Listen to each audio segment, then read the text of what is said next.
There we go. Good evening, good evening. Hope everyone's doing well.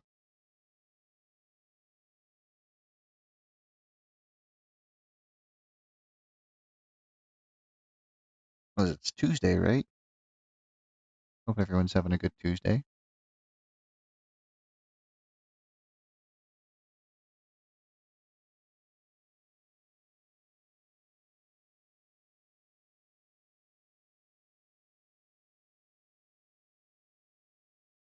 Yesterday mowed the lawn. Today mowed the lawn. A little tired. I'm okay. And I woke up this morning and my back was sore.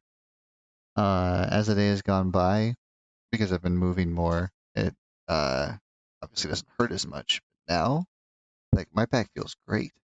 So I guess the key to curing back pain is to mow the lawn back to back days. So that's cool.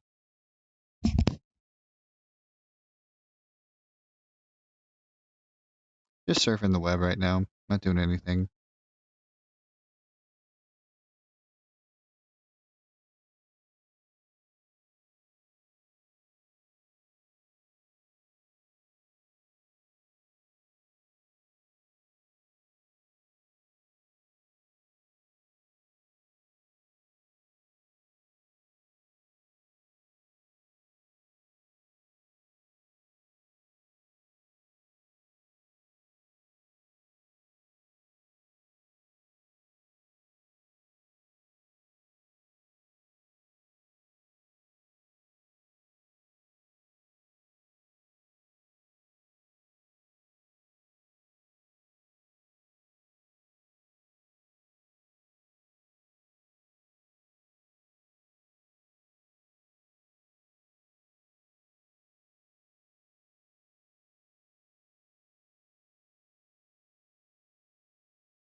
Nice.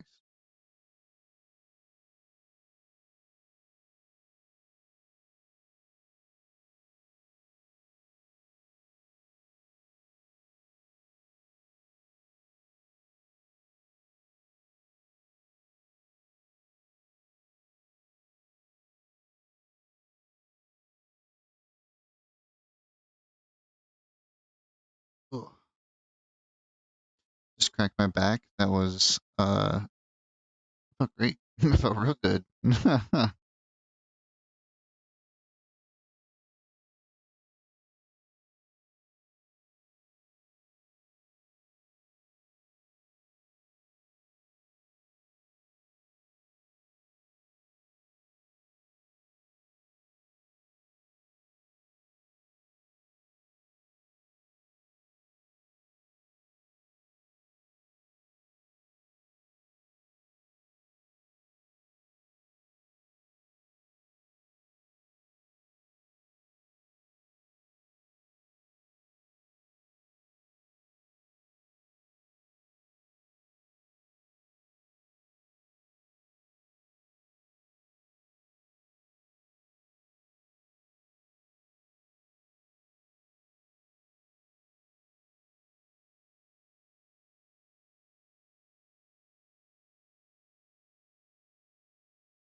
Okay, cool.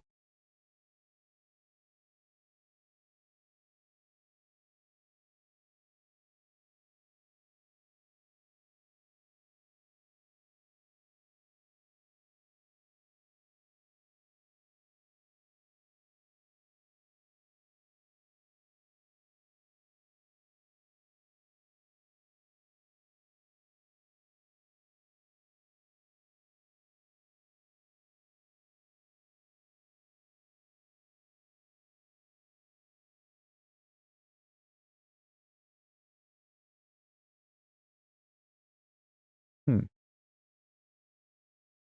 Got lost in thought there for a sec about my USB ports.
See if anything good or fun is on BackerKit these days.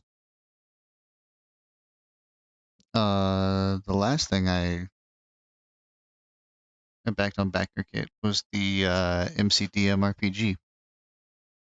I'm excited about that to be here. That's not for a little ways away, but the play kit was fun. It's cool.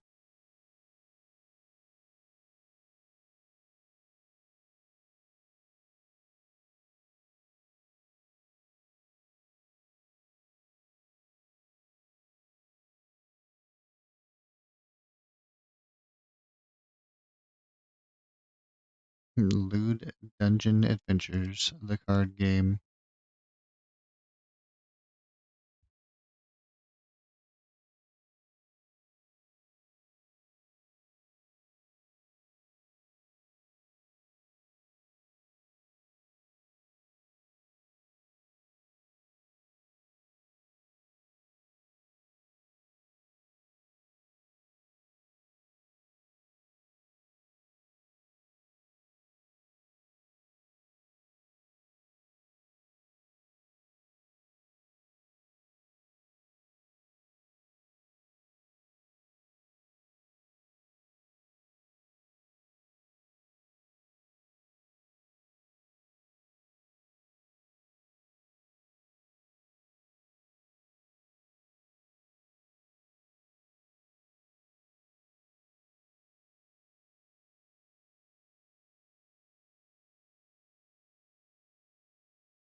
Fairy, a Realm Wanderer's Guide.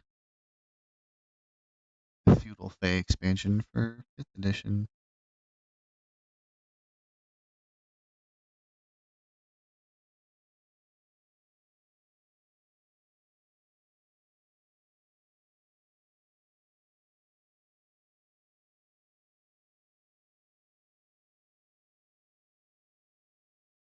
Okay.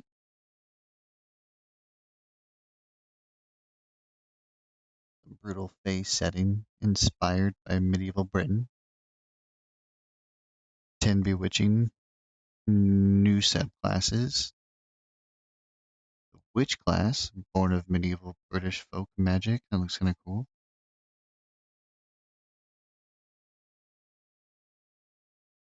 Oh, it's got a Banes and Boon system for winning fealty. Hmm.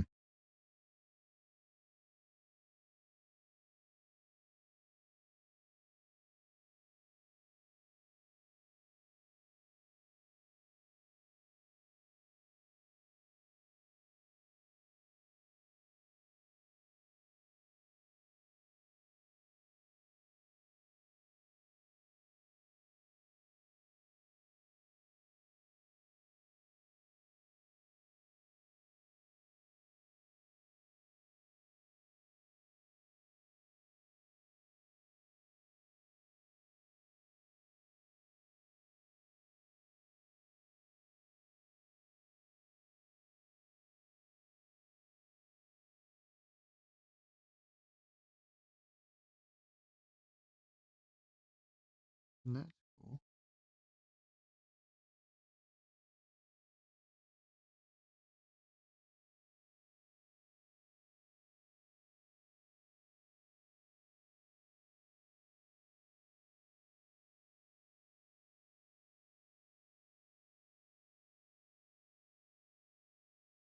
Okay.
Pounds to dollars.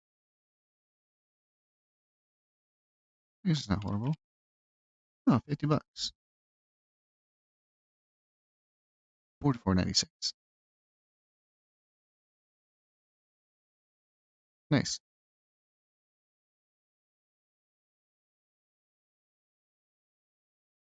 35 pounds.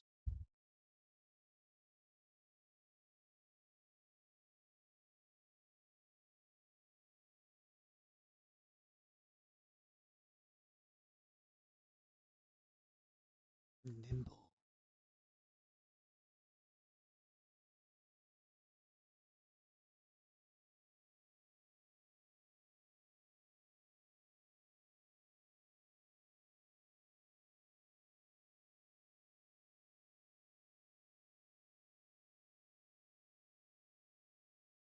Okay.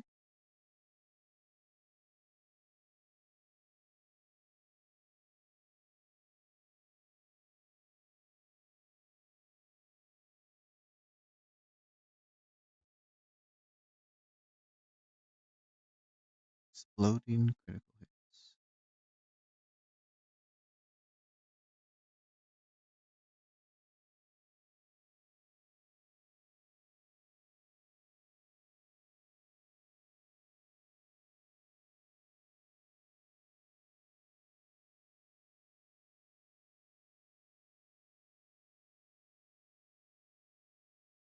Ivy compatible.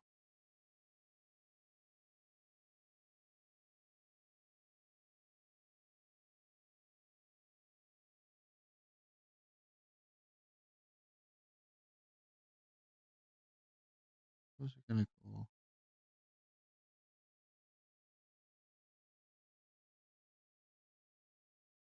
Saved Ivy for me. Interesting.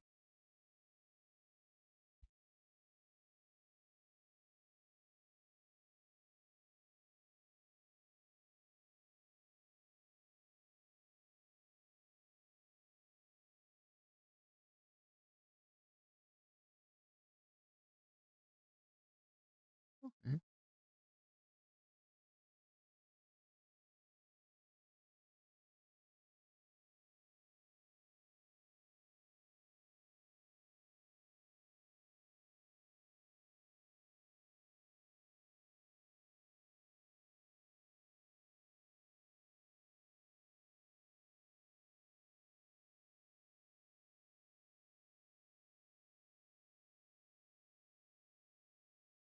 Okay.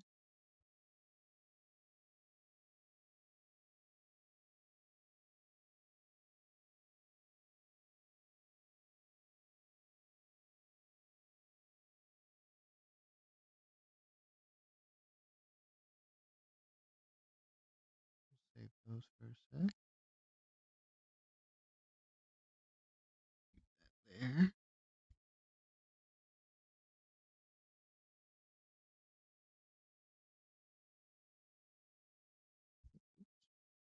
Push my armrest. I'm gonna get that back over here.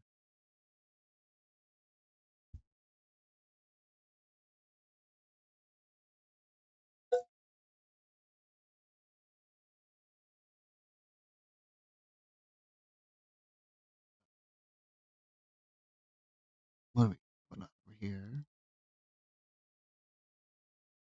Close you up. Oh, that's right. This game East Shade. I wanted to give more of a look into.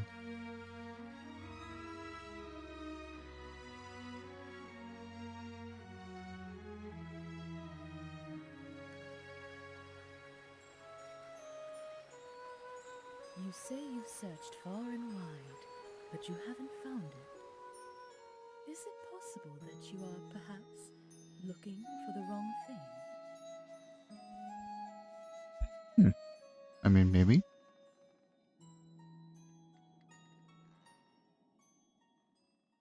Hi everyone, I'm Danny Weinbaum, lead developer of Eastshade. I want to give you a quick summary of the game so you can decide if it's your cup of tea.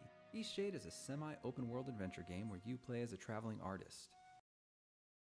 The game is quest driven, so this is a game where you're exploring, finding new cities, meeting new people, and completing quest lines, which in turn leads to opening up new areas, new characters, new items, and new methods of transportation. It very much feels like an RPG, but instead of everyone in the world having a problem that can be solved with combat, in this world, inhabitants often have problems that can be solved with the help of a painter. The clever painter back again. The act of painting itself is not the core of the game. Creating paintings feels more like taking a photo. That's because this is not a game about painting.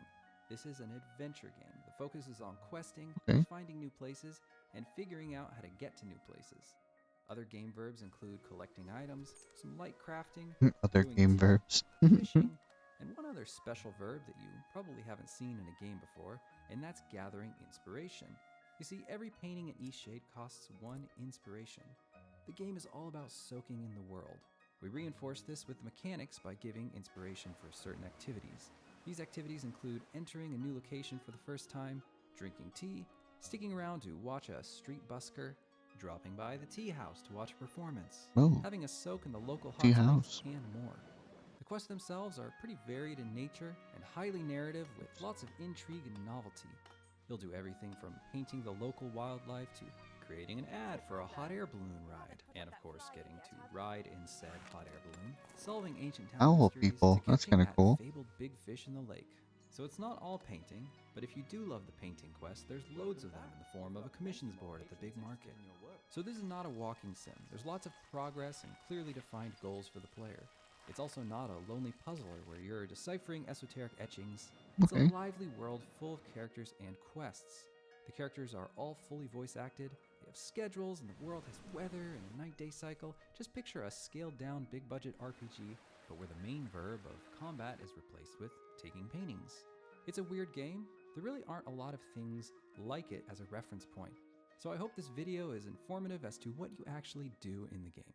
Looks cool.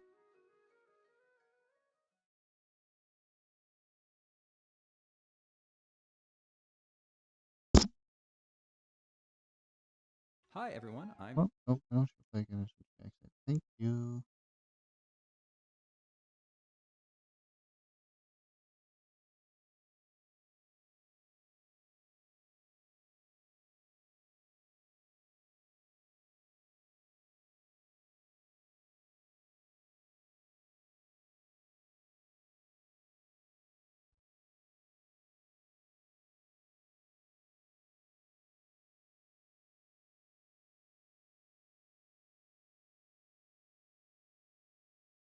Oh yeah, yeah.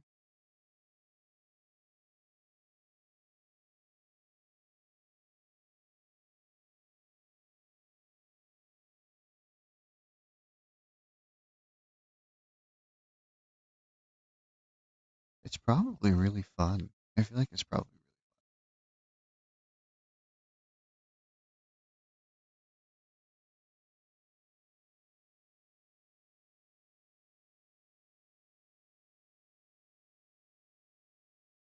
Or at least like man,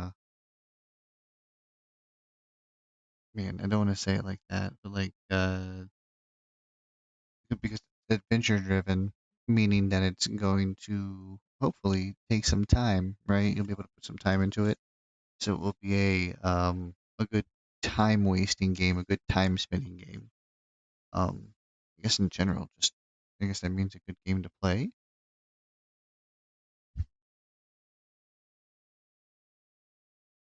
The world looks fun. Like the world looks really nice. The world looks really, really nice.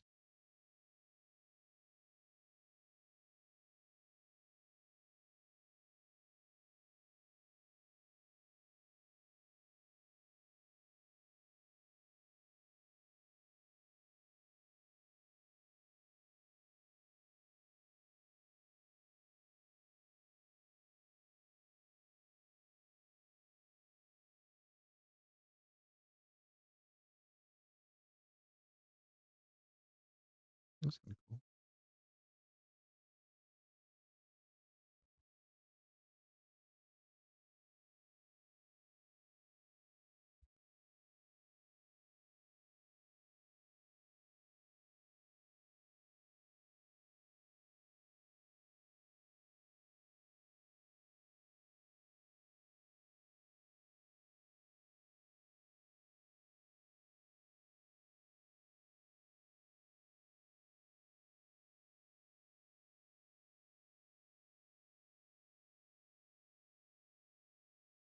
Oh,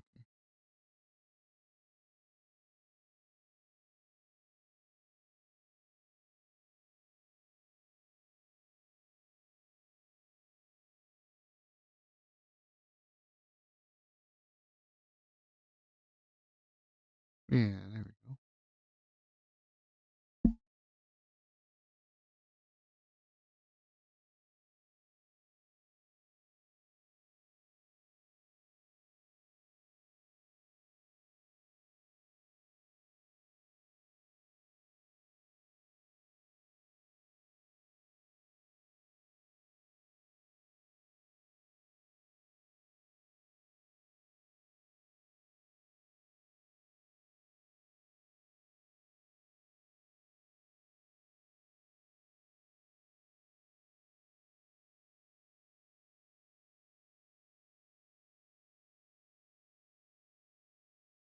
Cool.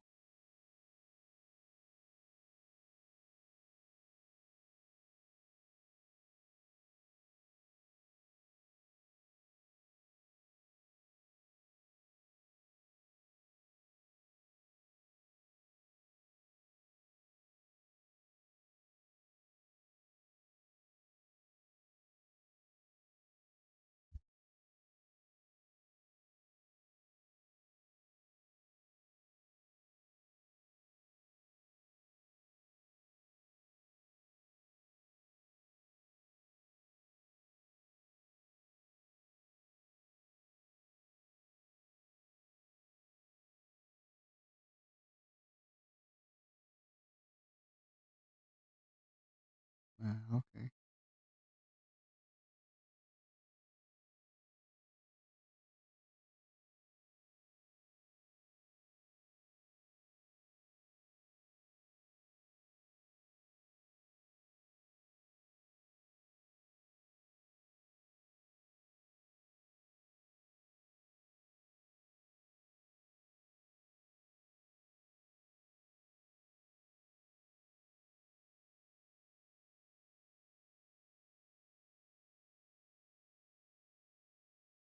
All right. Back to some videos I was watching earlier. Take a look at the quality here. I got the deluxe edition and the basic edition, and this is really sturdy binding stitches. We got a ribbon.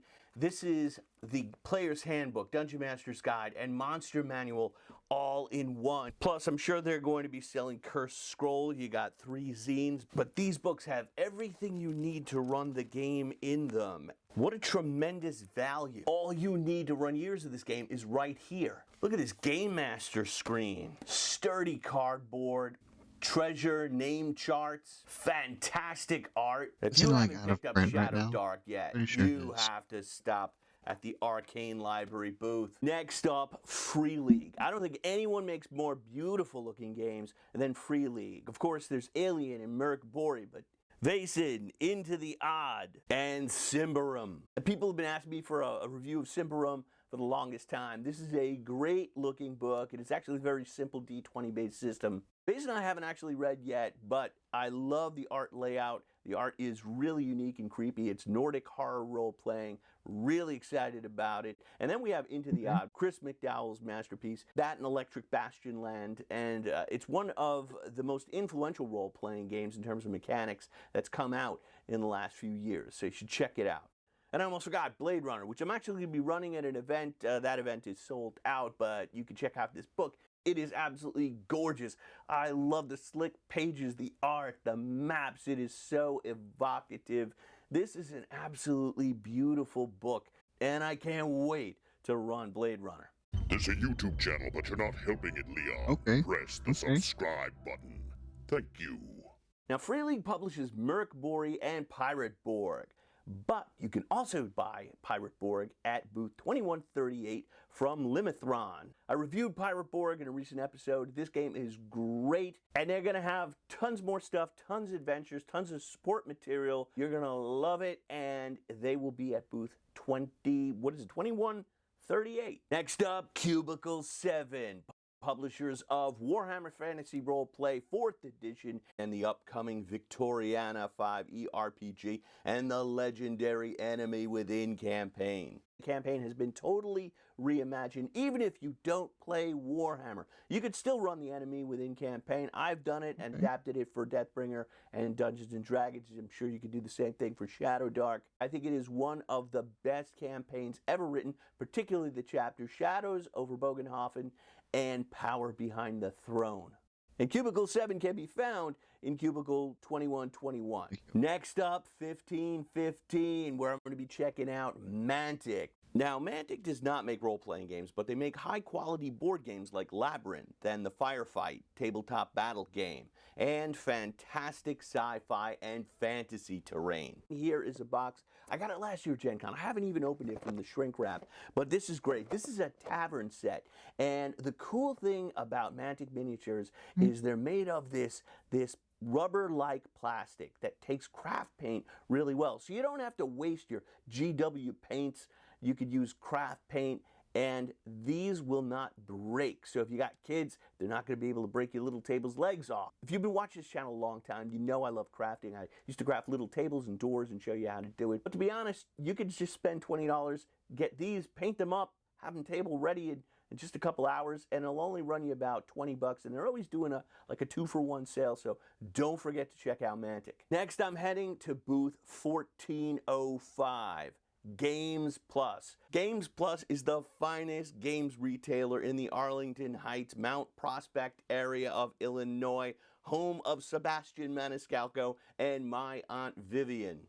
And they set up shop at Gen Con, and they sell lots of old games. So if you are looking for reprints of Tomb of Horrors, Lost City, Keep on the Borderlands, or the AD&D Battle System, that is where you're going to find it. Last year I stopped by their booth, and there I met Michael Whitwer, author of the D&D Cookbook, John Peterson, author of Playing at the World, and this year's Making of the Original D&D, and Joe Manganello. Michael was kind enough to send me a copy of his book, The Legend of Drizzt. This is the kind of stuff you're going to find at Games Plus. So if you're looking for old school stuff, definitely stop at Games Plus, booth 1405.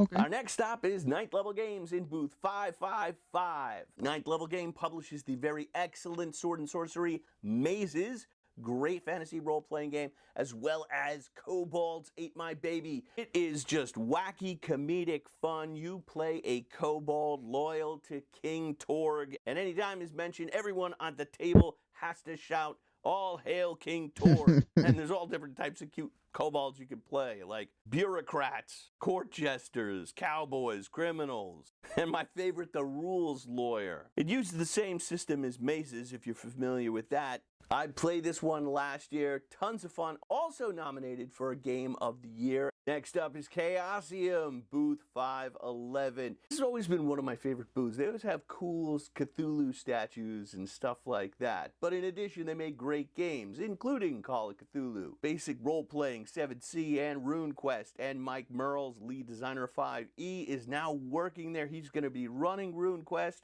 Here's my copy of the game. RuneQuest is a skill-based system, and armor absorbs damage and character hit points don't really increase, so it's both more realistic. It doesn't get sloggy with hit point bloat like that ampersand game, and it's easy to understand if you've ever played Call of Cthulhu. Always stuff in the Chaosium booth. There's no doubt I will be heading there. Next up, Fate of the Norns, booth 470. I'm a big fan of Andro Valkauskas and his Viking game, and you've never seen anything like it. There's nothing that looks like Fate of the Norns. Everything about Fate drips Viking folklore. It is a diceless system. Instead of using dice, you use runes because Vikings didn't use dice. And everything about this game is authentically Viking and very evocative, from the art to the mechanics.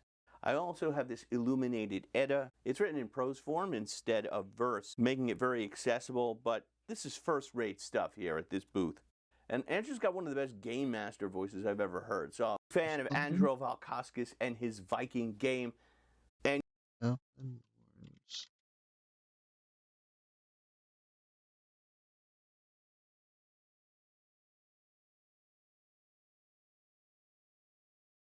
what was that?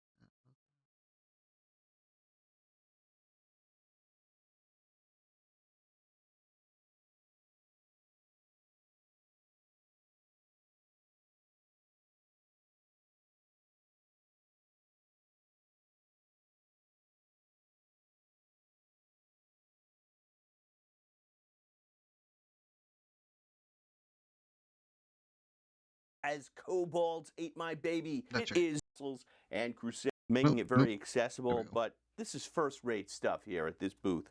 And Andrew's got one of the best game master voices I've ever heard. So I'll definitely be swinging by that booth. And now we're down to the final five. And up next is Final 259 five. Troll Lord Games, publishers of Castles and Crusades. Castles and Crusades is what second edition D&D would have been if Gary Gygax had remained with TSR and never left the company. It's advanced Dungeons and Dragons, but revised for consistency. And I highly recommend it if you're one of those players who are older, you want to get back into the game, but your parents got rid of your old books. And CNC has the Reforged version coming out. I think their Kickstarter just ended, so they may have some preview copies there that you can check out. Number 4 in Be right back.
And I'm back. Booth 249 are Talsorian Games, publishers of Cyberpunk, Mechton, Castle Falkenstein, The Witcher, and more. R. Talsorian's been rocking it since the 80s, and its publisher is Maximum Mike Pondsmith, designer of Cyberpunk, and it's a family affair over there at Talsorian. Lisa and Cody Pondsmith also are game designers. They worked on The Witcher, which I gave a very good review. And that is one booth I never skip. Moving on to booth 203, Paizo. This is one of the biggest booths in Gen Con, and one of the reasons I work my way right to left is because by Saturday or Sunday, the lines have finally calmed down over there at Paizo. It's going to be a wait to get in because they make such great stuff. Now, I know what you're saying. Professor, you hate Pathfinder because you did that video all those years ago how Pathfinder 2 wasn't as big as Pathfinder 1. Well, that was before the OGL scandal, and since then, Pathfinder has been en fuego. Here's a picture of me and Eric Mona. Everything is copacetic. And I love Paizo, and not just their games. All the battle mats are really cool. The pre-painted minis. Those Goblin pre-painted minis are some of the best you can get. I still have them in my banner. And, of course, I have this guy, my Goblin Piggy Bank. I love the Pathfinder Goblins. They are so cute. I put all my spare change in this guy all year just so I can go to Gen Con. So booth 203. Coming down on the wire, booth Savings. 121 Cobalt Press. And they are the largest third-party publisher of 5e products, as well as their own variant, Tales of the Valiant, which I understand was, I think, the third or fourth most played game at Gen Con last year. And those Kobolds have tons of great stuff in that booth. That's another booth where there's a bit of a crowd. I wasn't able to get close enough to say hi until like the last day last year, but I love their stuff, especially the Vault of Magic. I'm a little biased there because I'm actually in that one, but the Kobolds make great stuff, and they're going to be booth 12. And finally, number one in booth 109, Goodman Games. You'll be able to recognize them by their giant ziggurat that rises up over all the other booths. Goodman makes Dungeon Crawl Classics, Mutant Crawl Classics, Lankmar, tons of 5e compatible modules. They were kind enough to send me a preview of what they're going to have at Gen Con. Let's check it out. This is their latest, their 100th adventure, Music of the Spheres is Chaos, and this is fantastic. It's got an amazing spinning dungeon map that I can't even fit in the frame and show you, as well as the new deluxe 3-volume set of The Dark Tower. It is a conversion and homage, and you can get the 5e version Okay. or the DCC Sneezing. version. And it comes with 3 hardcovers Oh. and editorials by luminaries like Eric Mona of Paizo Pathfinder fame. And what a tremendous tribute to Janelle Jacquez, who passed this year.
I'm not so much interested in the reviews. I just kind of want to see what we're getting in the entire.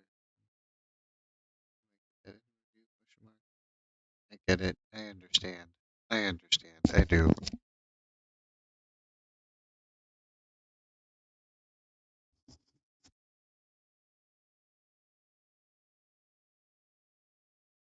love it. I love the runic system. Feels like it's descended from a Euro deck builder rather than shoot and roll miss or shoot and roll minis war game.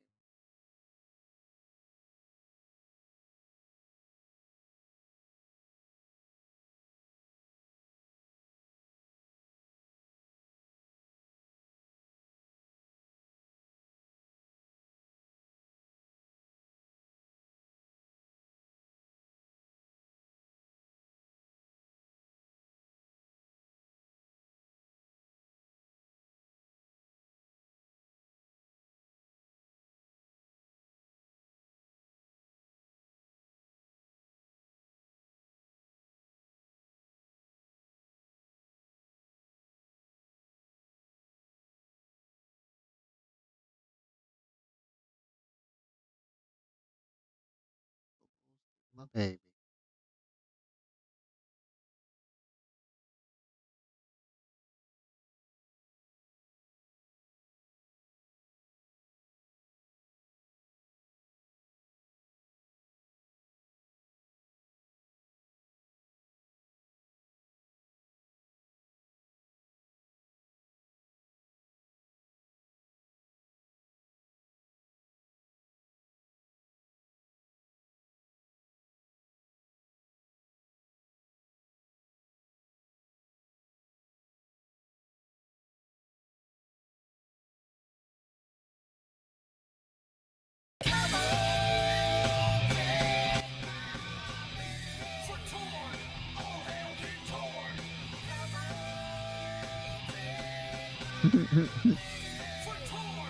All hail King Torg, baby. I'm ready. Okay. Are we shooting? Yep. All right. Hey, nerds. I'm Yeet, and I am a kobold. Yeet. You can see we are a cute, furry, orange little doggy people. And we serve King Torg. All hail King All Torg. hail King Torg! Our lives are silly, brutal, and short. Kind of like us. We die a lot. No, like more than that. We die from the most ridiculous and inexplicable things. Like random, horrible things. Like getting crushed by cows that fall out of the sky. That's our lot. See, hear, taste, and most importantly, chomp. A D6. And you consult the resolver. Tasty little bodies. Anyway, in cam, when you want to do something, you roll So, a D6 alright. and you consult the resolver. If you're trying to do something with your noggin, see, hear, taste, and most importantly, chomp, you want to roll eat, a 2 or a 3. If you want to do something with your furry little body, run, jump, hide, sneak, dance, you want to roll feet, 3, 4, or 5. If you want to commit acts of wanton violence, you roll beat, a 4, a 5, or a 6. Beat. Love it. If you are forced to use your beef to withstand force, break furniture, bully people around you, that's meat. And you need to roll a 5 or a 6. Anytime you roll a 1, we call that a kobold.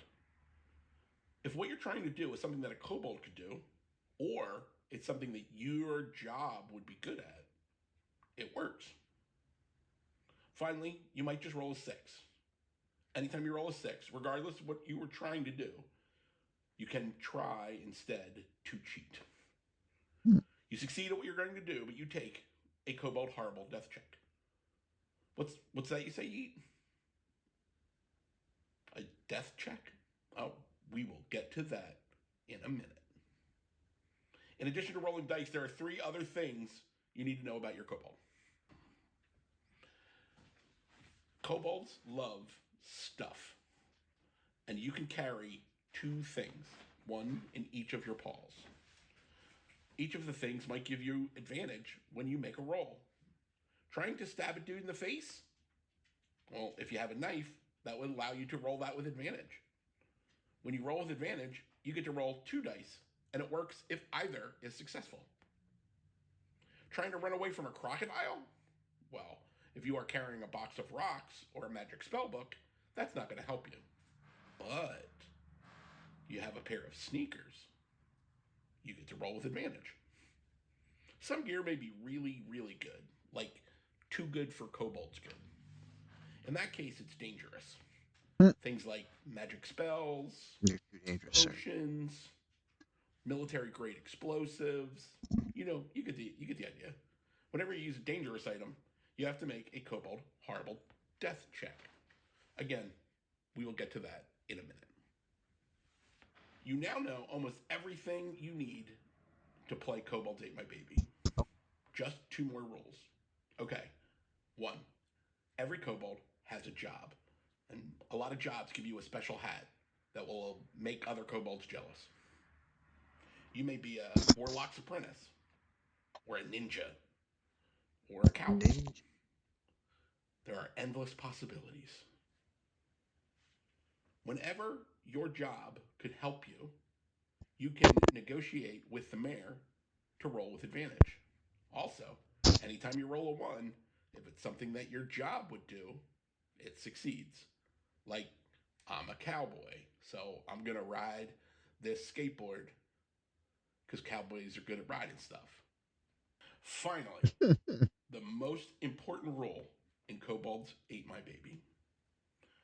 Whenever anyone says the name of the king, King Torg, all All hail hail King King Torg. Torg! Everyone has to say, all hail King Torg. Or they take a kobold horrible death check. Oh, I guess there is one more. One more. Sneezing Death fit tonight. checks. Whenever a kobold does something wrong, whenever they I mean, I did mow the lawn today, so king, there's that. get stabbed in the face, talk back to the mayor, get stabbed with a sword, get lit on fire, any bad thing happens, you take a kobold horrible death check. Anytime you take a kobold horrible death check, you have to make a kobold horrible death check. You roll 2 dice and add the number of death checks that you have. If that number is greater than 12, you die. You die a random, horrible death.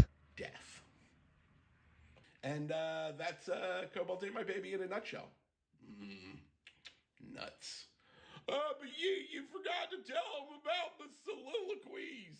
Oh yeah, right. There is one last rule. You see, kobolds die. You're gonna die playing this game. If you don't die, then you are technically playing it wrong. You're bad at this game.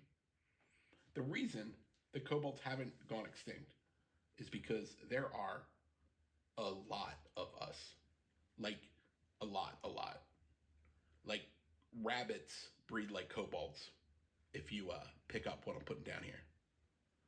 When you die in kobolds, you can stand up at the table, place your hand over your tiny little kobold heart, and give a stirring soliloquy about the ridiculous life and tragic death of your kobold.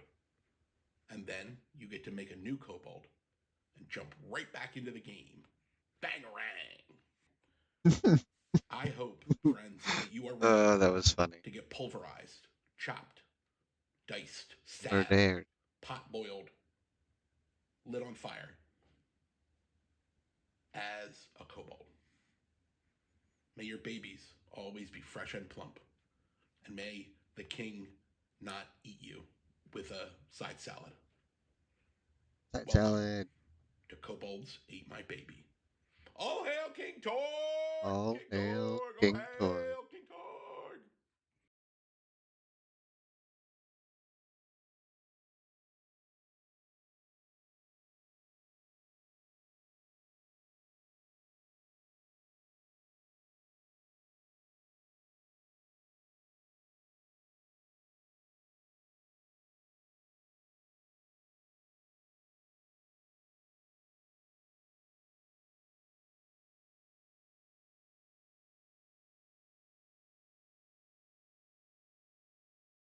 All right, first question from at Nat the Ends.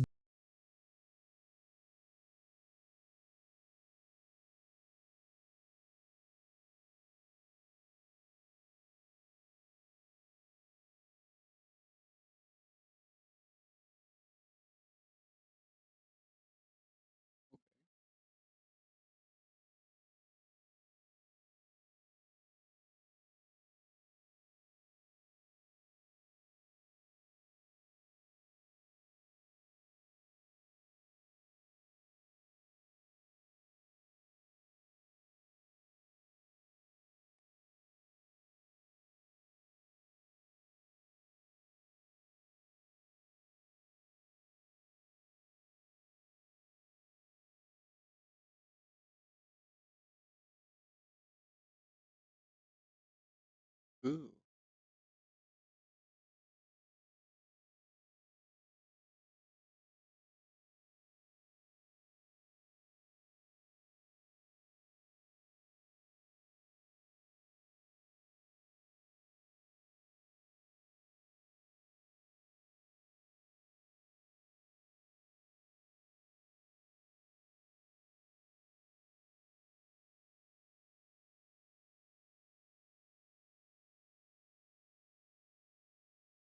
If building your own gaming PC is better than buying a stuffy pre-built one, then why not build your own power supply instead of buying a stuffy Oh pre-built one? God, Linus. Availability. Compatibility, safety. Okay, all right, buzzkills, but it is absolutely possible with off-the-shelf components and a can-do attitude. You don't even have to assemble that much.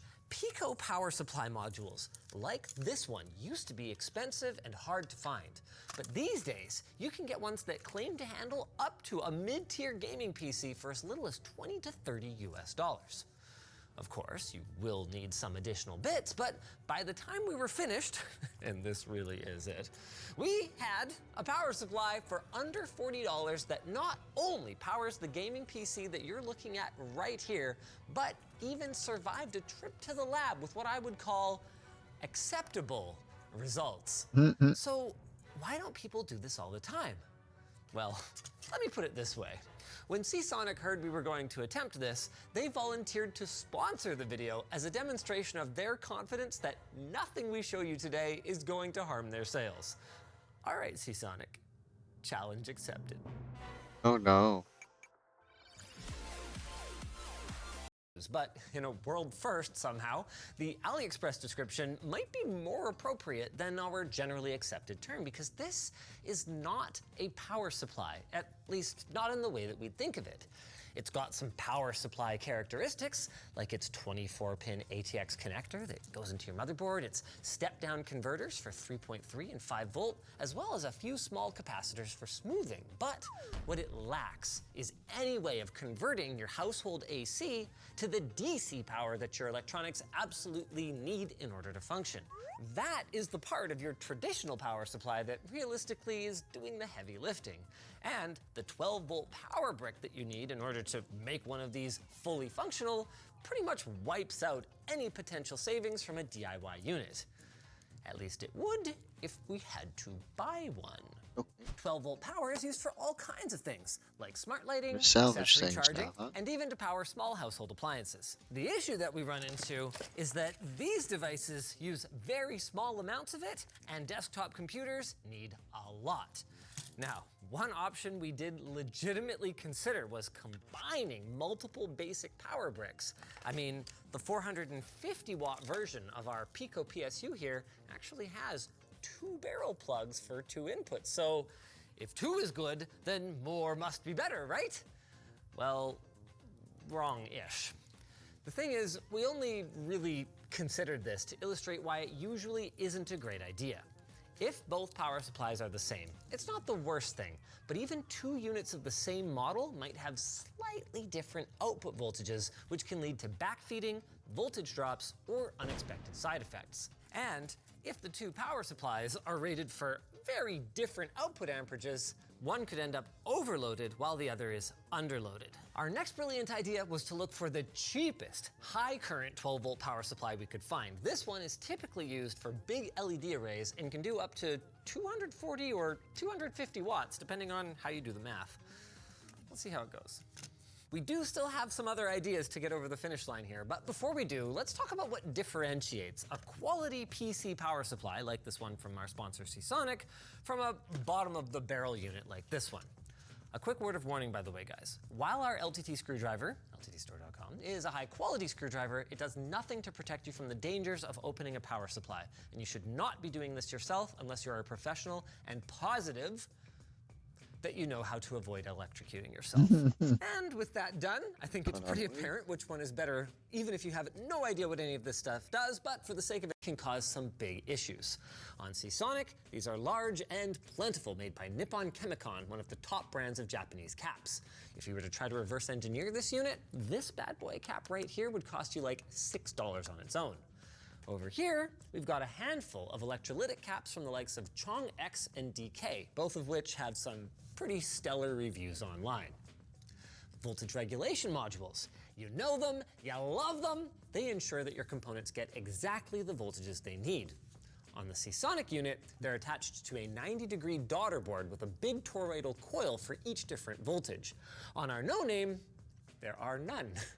VRM duties are handled on our Pico unit, with our boards using what appears to be a cloned Texas Instruments switching regulator, along with these 4.7 microhenry inductor coils. Moving on to rectifiers, these are usually just a series of diodes that turn AC into DC. On our Seasonic unit, they're Infineon made, attached to nice big heat sinks with a fan right above them. Meanwhile, on our no-name power supply, they're made by Fairchild and Vishay General Semiconductor, both actually respectable brands this time, assuming they're genuine. But in terms of cooling, they're just, what, thermal padded to the outside of the chassis? On the subject of cooling, Seasonic has a follow-up to this unit that has some cool innovations that I'm going to talk about later. First, I want to show you how we can complete our mission of our near zero budget power supply. And if you guessed it was Facebook Market, search for 12-volt cutoff to get access to the good, juicy wires. With that said, most laptop bricks these days are actually 20 volt, so we would need to buck the power down to 12, which requires additional parts and labor that we don't want to deal with. Fortunately, there are other options. Game consoles typically hit their cheapest point when they're 2 generations old, meaning that Wii's, PS3s, and Xbox 360s are cheap and plentiful right now. Now, the 360 went through a ton of revisions, with the first unit being both the most power-hungry and the most likely to fail. So a 203-watt brick from a red-ringed Xbox could be a great candidate for our use case. Except that the proprietary connector is a bit more of a hassle than usual in this case, and there's no reason to deal with that when there's a better alternative, the fat PS3. Now, there were probably more versions of the PS3 than most people realize. Of the 120-volt models, there were 19 different power supplies made by 5 different companies, ranging from 160 watts all the way up to a whopping 399 watts. Of them, the most powerful 4 all came from fat PS3s manufactured between 2006 and 2008 with these codes in their part numbers. Now, models A and B are worth their weight in gold on account of their PS2 backwards compatibility, but the other 3 can be found for about 20 bucks fairly easily, or even for free if they're broken. The best thing about these early model PS3 power supplies, though, is that they attach to the motherboard with cylindrical plugs that perfectly fit a standard 4mm banana plug, the kind that you might find on consumer audio equipment.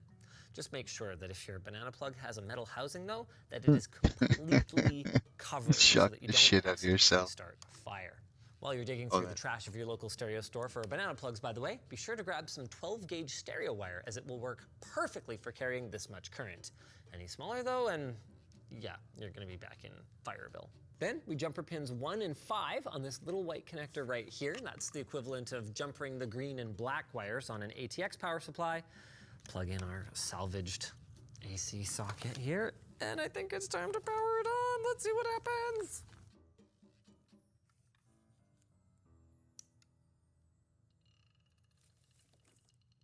And there we have it.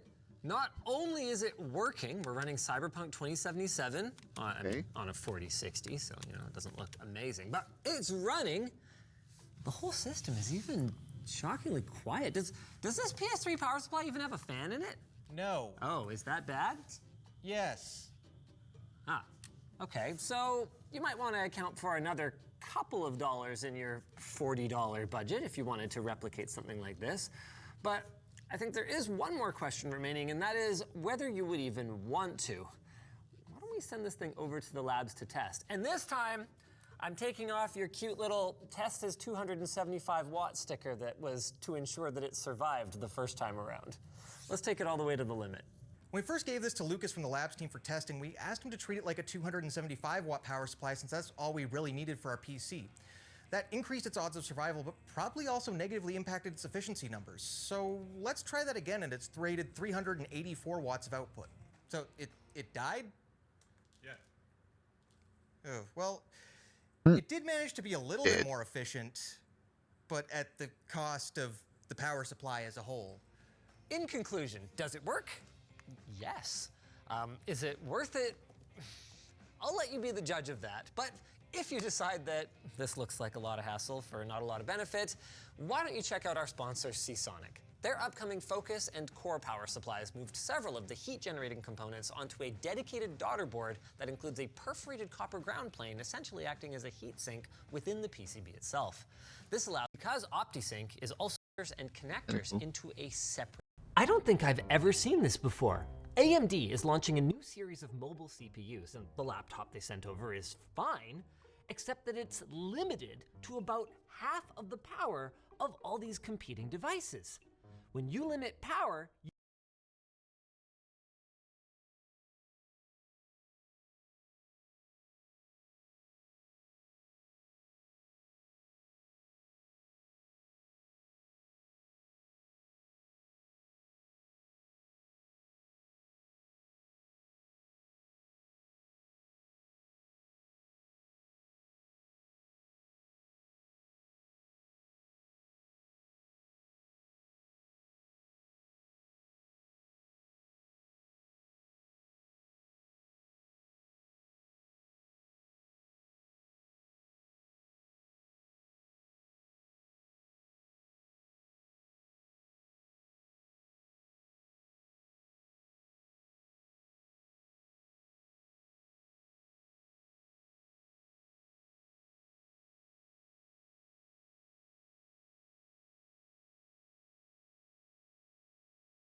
you limit performance. And who in their right mind would possibly want to...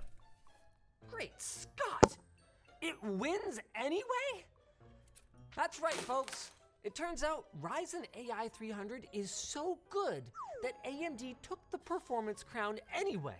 Not only Linus but with his a hair. claimed That's cool. 32% increase in Good for him. performance per watt, AMD is set to absolutely crush their longtime x86 competitor when it comes to efficiency as well. Of course, though, x86 is no longer the only dachshund in the wiener dog race.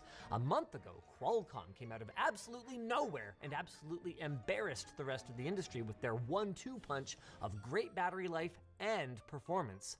Is Ryzen AI 300 enough to fend off the impending ARM invasion? And can I fend you Ryzen AI 9HX370? Sorry, guys. I mean, the chip is really good, but this has to be the worst naming scheme that we've seen in years. And this is right after TSMC's near cutting edge 4nm node, and we get an I bring up power limit running at 50 watts to see how much that difference was impacting. How could this possibly happen?